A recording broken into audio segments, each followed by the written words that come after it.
இந்த வாரம் சுதந்திர தினத்தை ஒட்டி ஒரு 3 படங்கள் ரிலீஸ் ஆயிருக்கு. அதுல மிகவும் எதிர்பார்க்கப்பட்ட படம் அப்படின்னா ரஞ்சித் இயக்கத்தில் விக்ரம் நடித்த தங்கலான், அடுத்து அஜய் ஞானமுத்து இயக்கத்தில் அருள்நிதி நடித்த டிமாட்டி காலனி 2, அப்புறம் விமன் சென்ட்ரிக் படமா கீர்த்தி சுரேஷ் நடித்த ரகு தாத்தா. ஸோ இந்த 3 படமும் ரிலீஸ் ஆயிருக்கு இன்னைக்கு. 3 படமும் பார்த்துட்டோம். ஸோ இதோட குயிக் விமர்சனம் எது பார்க்கலாம் அப்படிங்கிறத பார்த்துடலாம். முதல்ல தங்கலான். தங்கலான் வழக்கமான ஒரு நிலப்பிரச்சனை, இடத்துக்கான ஒரு தேடல், பழங்குடி மக்கள், அது மாதிரி ஒரு கான்செப்ட். இதுக்கடலே வந்து தங்கத்தை தேடி போகிற ஒரு வேட்டை, அதுக்கு துணையாக போகிற விக்ரம், அங்கே என்ன நடக்குது அப்படிங்கிறது தான் படத்தினுடைய ஒன்லைன் ஸ்டோரி. ஸோ 1850 தொடங்கி ஒரு 5ஆம் நூற்றாண்டு வரைக்கும் போயிடுறாரு ரஞ்சித்து.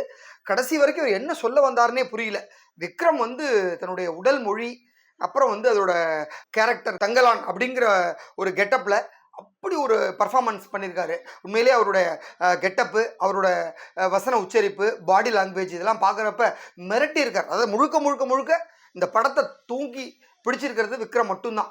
அதை தாண்டி அவருக்கு சப்போர்ட்டாக இருக்கிறது பார்வதி திருவோத்து இருக்காங்க, அதே மாதிரி மாளவிகா, அவங்களும் பக்கத்தில் சூப்பராக ஆக்ட் பண்ணியிருக்காங்க. ஆனால் இது எல்லாம் இருந்தாலும் ஜிவி பிரகாஷ் வந்து உயிரை கொடுத்து மியூசிக் போட்டிருக்காரு. பேக்ரவுண்ட் ஸ்கோர் அமேசிங்காக இருக்குது. 3 பாட்டும் அட்டகாசம். அப்புறம் கேமரா உமன் கிஷோரோட ஒர்க்கும் அட்டகாசமாக இருக்குது. இதையும் தாண்டி ஸ்டோரி அப்படின்னாக்கா அதுதான் பெரிய மைனஸு. ஸோ வழக்கம் போல் ரஞ்சித் வந்து தன்னுடைய புரட்சிக்கார அந்த விஷயத்தை கையில் எடுத்திருக்காரு. அது வந்து எதையோ லாஜிக்கே இல்லாத மாதிரி தெரியுது.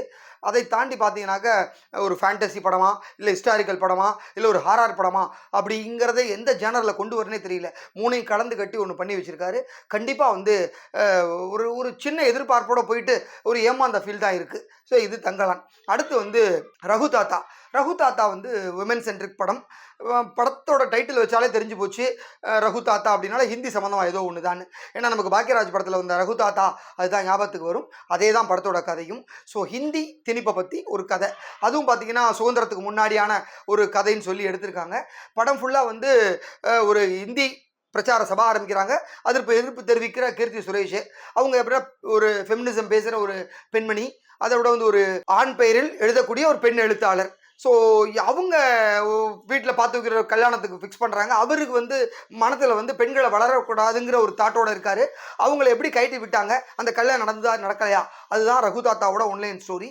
இதை வந்து ரொம்ப அழகாக சொல்லியிருக்கலாம். பட் ஃபஸ்ட் ஹாஃப்லாம் வந்து எப்படா இன்டர்வல் வரும் அந்த மாதிரி தான் போச்சு. ஸோ செகண்ட் ஹாஃப் அப்படி தான் ஆரம்பிக்குது. கடைசி ஒரு 20 நிமிஷத்தில் ஏதோ பரவாயில்ல அப்படிங்கிற மாதிரி இருக்குது. அதாவது ஒரு ஸ்டேஜில் சில பேர் வந்து ரகு தாத்தாவுக்கு இந்தியன் தாத்தாவே பரவாயில்ல அப்படிங்கிற மாதிரிலாம் சொல்ல ஆரம்பிச்சிட்டாங்க. அந்த லெவலில் இருந்தது. ஸோ அதுவும் வந்து ஒரு எதிர்பார்ப்போடு வந்துட்டு பெருசாக இல்லை, ஏதோ ஓகே அப்படி தான் இருக்குது. அடுத்து 3வதா டிமாட்டி காலனி 2. ஸோ டிமாட்டி காலனி படம் வந்து அவ்வளோ ஒரு பெரிய ஹாரர் படத்திலே பெஞ்ச் மார்க் படம். அந்த படத்தோட சீக்குவலாக அதை எடுத்திருக்காங்க. ஆக்சுவலாக அஜய் ஞானமுத்து வந்து அந்த படத்திலே பார்த்தீங்கன்னா அருள்நிதி வந்து இறந்து போய், அவங்க நண்பர்களாக இறந்து போய் தான் அந்த காலனி அந்த வீட்டில் இருப்பாங்க. டிவியில் அவங்களே இறந்து போன விஷயம் தெரியும். அப்போ தான் நம்ம இறந்து போன விஷயமே அவருக்கு தெரிய வரும். ஸோ அந்த சீனி எப்படி இங்கே கனெக்ட் ஆகிறார் அப்படின்னா ரகுங்கிற ஒரு கேரக்டரில் கனெக்ட் ஆகிறாரு. அவர் யாருன்னா அண்ணனா. ஸோ இவங்க 2 பேரும் அண்ணன் தம்பி. அவர் ஹாஸ்பிட்டலில் அட்மிட் ஆகிருப்பார். இவர் செத்து போனாலும் அவருக்கு உயிர் போகாதனால இவருக்கும் உயிர் போகாது அப்படிங்கிற மாதிரி ஒரு முடிச்சை போட்டு கனெக்ட் பண்ணியிருக்காரு. என்ன லாஜிக்னே தெரியல. அதையும் தாண்டி எதையாவது ஒரு ஸ்டேஜில் படத்தை கொண்டு போயிருன்னு பார்த்தா பிரியா பவானி சங்கர் வராங்க. அவங்க சில விஷயத்த பண்ணுறாங்க. அவங்களை சுற்றியே ஒரு கதை நடக்குது. ஒரு சீன நாட்டை சேர்ந்த ஒரு சாமியார் மாதிரி ஒருத்தர் வராரு.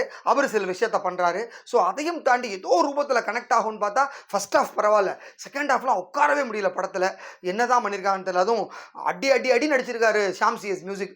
பேக்ரவுண்ட் ஸ்கோரில் சத்தப்படுத்தணுமேங்கிறத காதை கிழிச்சிடுறாரு. பட் அவர் சத்தத்துக்கு உண்டான காட்சி அமைப்புகள் பலகீனமாக இருக்குது. அஜய் ஞானமுத்து வந்து போன படமாகட்டும், விக்ரம் வச்சு பண்ண படமோ அது மாதிரி தான் ஒரு பயங்கர எதிர்பார்ப்பு இருந்தது. கடைசியில் ஒரு ஃபேன்சி ட்ரெஸ் காம்படிஷன் மாதிரி முடிஞ்சுது. இதுவும் அது மாதிரி தான் ஆச்சு. இதுக்கப்புறம் வேற 3ஆம் பாகம் 4ஆம் பாகம்லாம் எடுக்க போகிறாராம். அது எந்த லட்சணமாக இருக்க போகுதுன்னு தெரியல. பட் இதுவே தாங்க முடியாமல் தான் இருந்தது. ஸோ டிமாட்டி காலனி படம் வந்து போன டிமாட்டி காலனியில் இருக்கிற ஸ்ரீனிக்கும் டிமாட்டி 2 படத்தில் இருக்கிற ரகுவுக்கும் என்ன கனெக்ஷன், அதுதான் ஸ்டோரி. ஸோ அது அந்த மாதிரி ஆயிடுச்சு. அடுத்து வந்து இந்த 3 படங்களோட ரிசல்ட் இப்படி இருக்குது. தயவு செஞ்சு இந்த 3 படத்தையும் பார்த்ததுக்கப்புறம் எப்பா சாமி முடியலடா அந்த லெவலில் தான் தலையில் கை வச்சுக்கணும் போல இருக்குது. ஆனால் இதெல்லாம் போய் அவஸ்தப்பட்டு காசை வேஸ்ட் பண்ணுறதுக்கு பதிலாக ஒரு வாரம் வெயிட் பண்ண அடுத்த வாரம் 2 சூப்பர் படம் வரப்போகுதுங்க. ஒன்று மாரி செல்வராஜ் இயக்கத்தில் வாழை, அது தைரியமாக போயிடலாம். ஏன்னா ரிசல்ட் இப்போவே பயங்கரமாக விருது வரைக்கும் கிடைக்குன்னு பேச ஆரம்பிச்சிட்டாங்க. இன்னொன்று சிவகார்த்திகேயன் தயாரிப்பில் சூரியன் நடித்த கொட்டுக்காளி படம்.